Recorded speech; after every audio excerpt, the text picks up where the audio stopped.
He didn't scream, he didn't throw fists. He just picked up my coffee and poured it on my lap. Because I said no. That's how quiet cruelty looks. No raised voice, no cursing. Just steam rising from my jeans and a man who still thought he was the victim. He said, "You're making this difficult."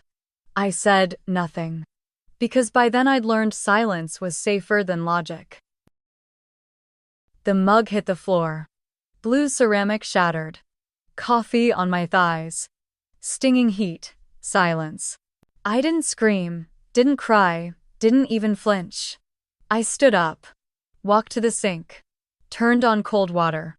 Rinsed the burn. Behind me, he went back to scrolling through his phone. Not even a glance. Not even a, "Did that hurt?" It did. But not in the way he thought. It hurt because this was our 29th year. And he still saw my no as optional. That night he slept like always. On his side, one arm across the pillow, snoring softly. I opened the drawer by the bed. Pulled out the card I wasn't supposed to need. Gerald Chan, Estate Law.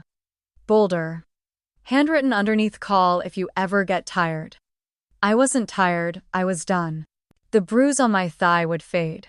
But something had already shifted inside me. It wasn't about the credit card, or the money, or the mug. It was about the fact that he didn't think I'd leave. Because women like me don't just walk out, do we?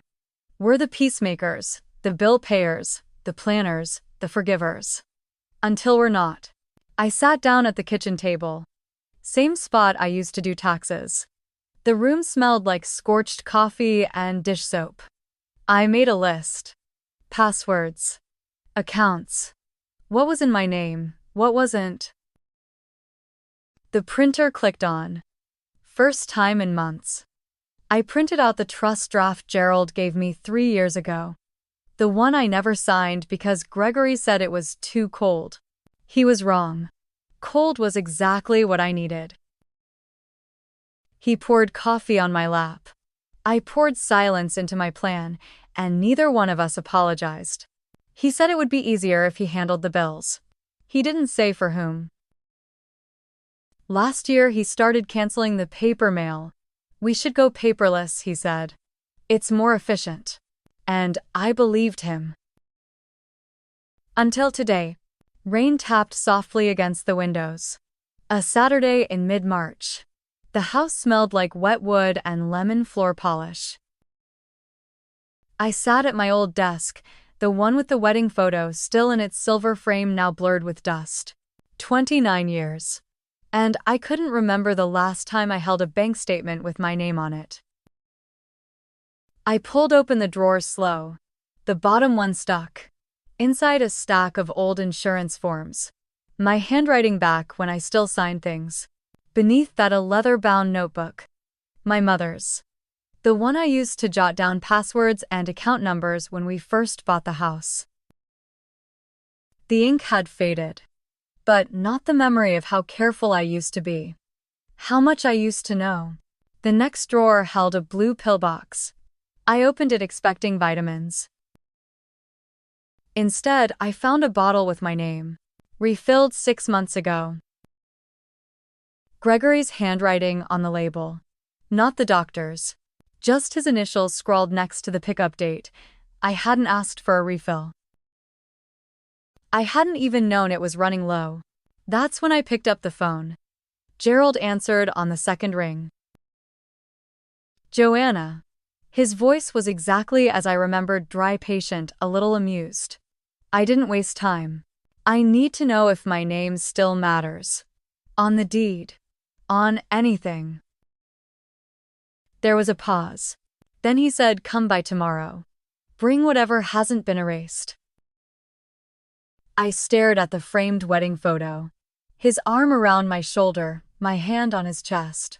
Both of us smiling like we had a map. I pulled the photo out of the frame. Slipped it in the bottom drawer under the notebook. Closed it slowly. I found the old deed in the back of the file box. It still smelled like ink and legal paper. I folded it in thirds, slipped it into my coat lining, sewn shut with 2 quick stitches. If Gregory asked where I was going, I'd say the library. But I'd be going to Gerald. Before I shut off the lamp, I scribbled a note on a yellow post-it. April 3. Golden Pines visite. Ask for brochure. The house was quiet, no yelling, no footsteps. But suddenly, I didn't feel at home anymore. I didn't slam the door when I left. I just didn't give him a forwarding address. Gerald had said something to me once years ago. It's not just about leaving, it's about choosing where you go next. April 3rd. Golden Pines Independent Living Community. A place Gregory never visited. A place I'd never shown him on the map. Spring breeze through the lemon balm in the courtyard. Soft air, soft light. No one raising their voice to be heard. Gerald drove. Didn't ask what I packed. Didn't ask what I left behind. Just carried my rolling suitcase and that slim file folder like it was heavier than it looked. At the front desk, the receptionist smiled like I was someone. Not someone's wife, not someone's burden. Just someone. The apartment was small, neat. No frills. But the light came in golden from the east. Gerald stood by as the notary reviewed the trust document. She asked if I was sure. I nodded. My signature came out clean. Sharp. No hesitation. The stamp hit the page with a thud that felt like a door closing behind me. I don't want to run, I told Gerald quietly. I want to protect what's mine before someone else claims it again. He didn't reply. Just nodded, then pulled a single key from his jacket. No tag, no label. Not his. He placed it in my palm like he was giving me the rest of my life. Later that day, a woman tapped on my door. Short gray bob blue glasses, lemon print scarf. Hi, I'm Margie. 2B. We do a lemon bar circle on Thursdays. You don't have to talk, just show up hungry. She winked. And just like that, I didn't feel invisible anymore. That night, I unpacked the mug. Not the stained one. Not the one from the morning of the coffee. But the older one, blue and white, the one my daughter painted in 9th grade. I set it gently on the shelf above the sink, facing forward. Margie left a note outside my door. If you like mystery novels, I have a stack. No one here needs to know what you left behind unless you want them to. As I closed the door that night, I realized the quiet here wasn't empty. It was mine. The envelope smelled like our old linen drawer, but the weight inside had nothing to do with love. It arrived on a Thursday. Golden Pines mailroom, 4:18 p.m. Stamped in navy wax. Embossed initials GR, as if that still meant something. I held it for a minute. The texture was familiar. Expensive. Like the stationery we used to send holiday cards on back when people still said we. Back in my apartment, the kettle whistled. I poured hot water over ginger tea. Let the steam fog the windows. The envelope sat on the counter like a promise I didn't ask for. When I opened it, his handwriting made my chest tighten. Not because I missed it, but because it used to be the last thing I saw on birthday cards, anniversary notes, every grocery list. He used to call me Joe with such steadiness. Now it trembled on paper. The letter began like an apology. But it was dressed in fog. No direct words. Just things like, asterisk. I've been thinking about how things got lost. Asterisk. Asterisk. Maybe we both said things we regret. Asterisk. Asterisk. There's still a way to figure this out. Asterisk. Then came the check. Folded neatly in thirds. $3.00. Drawn from one of my old accounts. One I hadn't touched in 18 months. I called Gerald. He was at the library across town. Said he'd come by. 15 minutes later, he read the letter without flinching. This isn't reconciliation, he said. This is anchoring. He's trying to tether you to a transaction. So it looks mutual. He held the check up to the light, then handed it back. Freeze the old account. File the trust amendments. Now. I sat at my desk.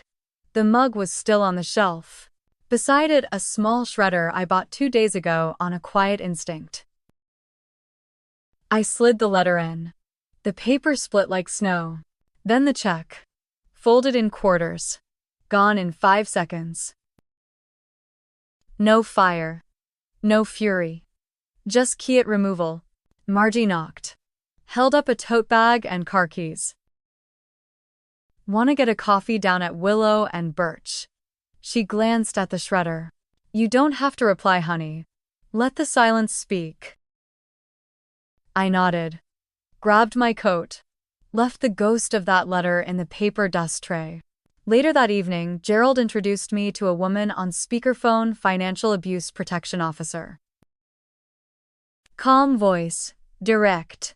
"You've already done more than most," she said. "Now let's make sure it sticks." I walked down to the admin office. Filled out a form, checked a single box. Asterisk, asterisk, do not contact. Asterisk, asterisk. Filed it under my name. Not ours. He used to write me poetry. Now he writes like he's filing an insurance claim. He didn't knock. He didn't ask. He assumed the door would still open. It was the first Monday in May. Golden pines wore spring like a quiet, secret sunlight tucked between magnolia petals, the koi pond glimmering like someone had spilled gold. I was sitting on the garden bench near the library next to Margie, listening to her complain again about the new cook's heavy hand with cinnamon in the rhubarb crumble. Gerald arrived 5 minutes late, apologizing with a wave of his manila folder. We were laughing. Actually laughing. The kind of laughter that doesn't need to be loud, just real. And then Gerald's voice changed. "Don't look yet," he said, too even. "But Gregory's here." My smile faltered. It didn't fall apart, just slipped. Like something I'd worn too long and finally noticed didn't fit anymore. Gregory came up the front walk like a man returning to his rightful place. Pressed blazer, polished shoes, sunglasses on despite the shade. I didn't need to see his face to know that look. That quiet rehearsal of dignity, that performance of concern. He walked right past the posted visitor check-in. Straight to the front door. "I'm here to see my wife," he said to the receptionist. No name. No context. Just possession. Not Joanna. Not may I speak with her, just my wife. The staff held their ground. Checked their visitor log. One called upstairs not to me but to Gerald. Security stepped forward calm and firm. No hands raised, just presence. Gregory switched gears fast, turned on that tilt of the head. The half smile. "You know we used to live here," my wife's adjusting. "Just a little surprise visit." As if I were a dog that might wag its tail when he walked through the door. I watched from behind the tinted glass of the library. One-way view. He scanned the windows. Squinted. Raised a hand in a half-hearted wave. He wasn't even sure it was me. I didn't wave back. Margie placed her hand gently over mine. She didn't speak. She didn't have to. Gregory's voice turned brittle. "You're making a mistake," he told the concierge. "You think she's better off without someone watching out for her." That was always his talent, wrapping control in soft fleece. Dressing dominance in the language of care. He called it concern. I called it what it was, a tactic. But the staff didn't budge. "You'll need to submit a visitation request through legal counsel," the concierge said, measured and low. He scoffed. Ran a hand through his hair like the weight of the world had just landed there. Said he'd be back. Security followed him to the gate, not with aggression, but with certainty. With process. I didn't move. Didn't open the window, didn't call out, didn't cry. Gerald said softly, "You don't have to face him to win." And he was right. There's a kind of stillness they don't teach us, especially not women. We're taught to explain, to soothe, to mediate. But that day I stayed seated. My breath didn't hitch.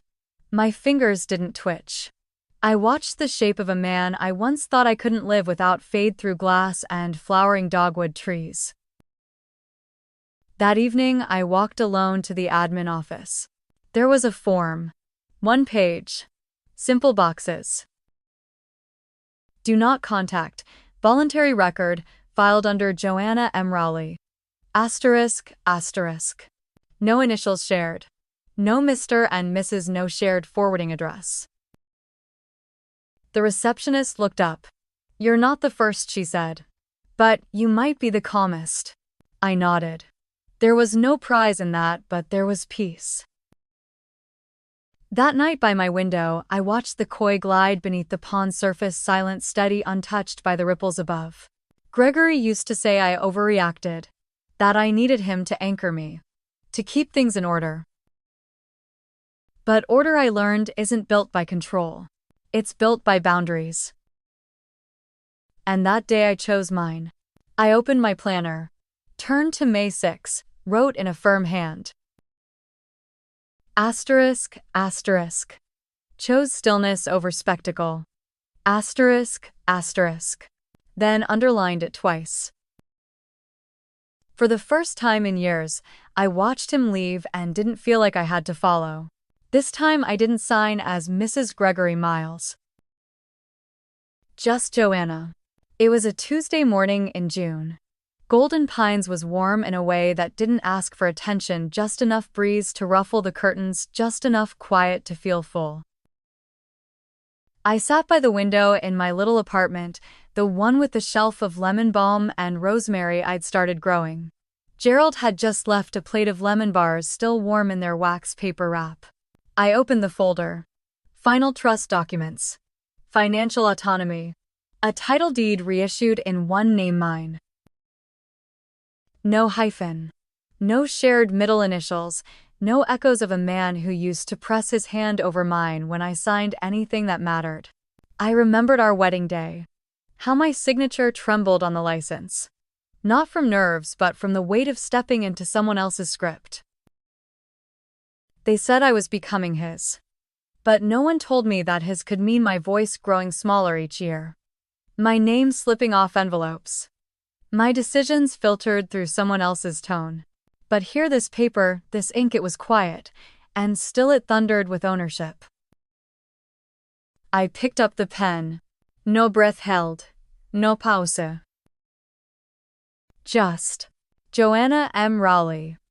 Asterisk, asterisk. Outside, a robin landed on the ledge, pecked once at the mint leaf, then flitted off. I didn't need to chase it for meaning. It wasn't a metaphor. Just a moment. And I was in it fully. Gerald had said reclaiming isn't loud, it's accurate. And today I was. When I handed the signed folder back to the courier, he said, "You don't look nervous at all." I smiled. That's because I'm not becoming anything anymore. I'm just being. The desk lamp clicked off with a soft sound. I left it that way. The light outside was enough. So was I. The envelope was thick, cream-colored. No return address, but I knew the handwriting. It smelled faintly of cedar and dust, like the linen drawer in the old house, like something that thought it was welcome back. But I didn't open it. Not this time. Margie found me standing at the counter holding it between my thumb and forefinger like a memory I hadn't agreed to remember. "You want company?" she asked, no judgment in her tone. I nodded. Because sometimes strength isn't solitude, it's being witnessed. We walked together down the hall, slow, like ceremony. Golden Pines had a quiet shredder room near the laundry. Not many people used it, but I had been there before. The door clicked behind us. I didn't need to say anything. Margie stood a step behind me as I slipped the envelope into the slot. It caught. Resisted for a half second. Then gone like it never belonged in this new chapter. I didn't read it, I said aloud, mostly to myself. Margie smiled soft and steady. You don't have to answer every knock just because someone once had a key. Later that afternoon, Gerald stopped by with sparkling apple cider in a chilled bottle and 2 small glasses. You look different, he said, setting the glasses on a coaster. How so? I asked. Like someone who isn't holding their breath anymore. I didn't argue. He was right. He handed me a small card with embossed lettering. My new trust officer.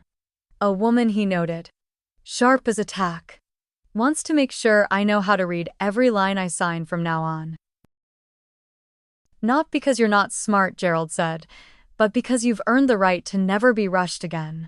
We sat outside under the awning. The rain didn't come, but the clouds played tag with the light. I held my glass to the breeze. I used to think leaving him would feel like falling, I said quietly. Gerald didn't answer, just waited. I took a sip. Let the bubbles tickle the roof of my mouth. Turns out I continued. It felt like standing up straighter. We didn't toast.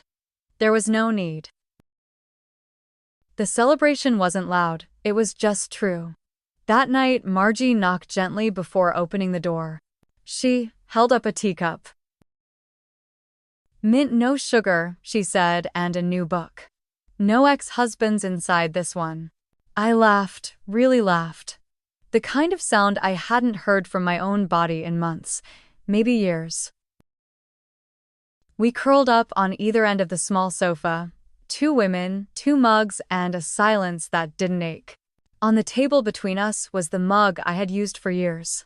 White ceramic chipped on the bottom, faint brown ring that never washed out.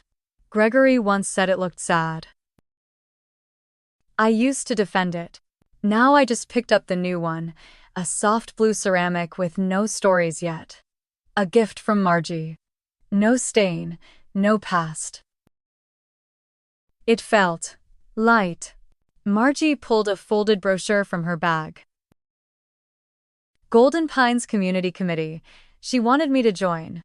Thursday meetings. Just opinions, not politics. I don't know, I said. She tilted her head. You already know how to hold space. Why not help shape it? I looked out the window. The courtyard was lit with soft amber lamps. A couple slow danced near the garden swing, no music, just rhythm. They're doing it backwards, I said. What do you mean? They found the peace first. The love came later.